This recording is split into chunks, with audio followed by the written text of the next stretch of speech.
পাশের গ্রামে বর্জ্যপাতের ছেলেটা মরবার পর থেকে কালু কাকা লাশ চুরির সুযোগ খুঁজছেন। কয়েকদিন রাতে লাশটা চুরি করতে গিয়েও বারবার ঘুরে আসতে হয়েছে। কয়েক রাত কবরস্থানে চুপি চুপি বসে থাকা ছাড়া আর কোনো উপায়ই ছিল না। একটু পর পর একজন না একজন এসে কবর পাহারা দিয়ে যাচ্ছে। অবস্থা এমন যে সেখানে কবর না কোনো হীরের খনি পাহারা দেওয়া হচ্ছে। কালু কাকা কবিরাজ, ছোটবেলা থেকে এসব ভূত পেত নিয়ে ঘাটাঘাটি করার অভ্যাস। খুব অল্প বয়সে বাড়ি থেকে পালিয়ে কোনো এক সন্ন্যাসীর সাথে 8 বছর কাটিয়ে তারপর বাড়ি ফিরেছেন। বিয়ে শাদী করেনি। একবার প্রশ্নও করেছিলাম, কাকা বিয়ে শাদী করবেন না? কালু কাকা উত্তর দিয়েছিল, কবিরাজদের বিয়ে করলে ক্ষমতা নষ্ট হয়ে যায়। ছেলেটার মরার খবর শুনবার পর থেকেই কালু কাকা সব রকম চেষ্টা করছে লাশটা সংগ্রহ করার। এসব লাশ দিয়ে নাকি অসাধ্য সাধন করা যায়। বিশেষত লাশের মুন্ডু দিয়ে দুনিয়াতে এমন কিছু নাই যেটা করা যায় না। ছেলেটার বয়স, মরবার দিন সব মিলে লাশটা একদম মন্ত্র সাধন করার জন্য উপযুক্ত। অবশেষে এলো সেই সুযোগ। আষাঢ় মাস সন্ধেবেলা থেকে মুষলধারে বৃষ্টি পড়ছে। সম্পূর্ণ আকাশ কয়লা কালো হয়ে আছে। বিদ্যুৎ চমকানোর ছাড়া অন্ধকারে নিজের হাতকেও দেখা যায় না।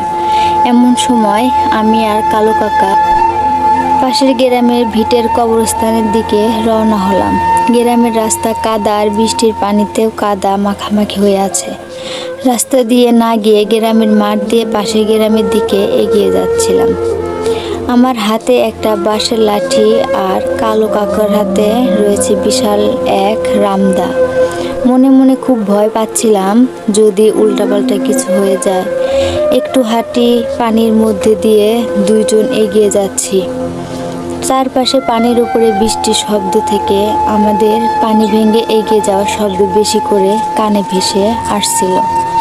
মাঝে মাঝে মনে হচ্ছিল আমাদের পিছনেও কেউ যেন পানির মধ্যে দিয়ে আমাদের অনুসরণ করছে।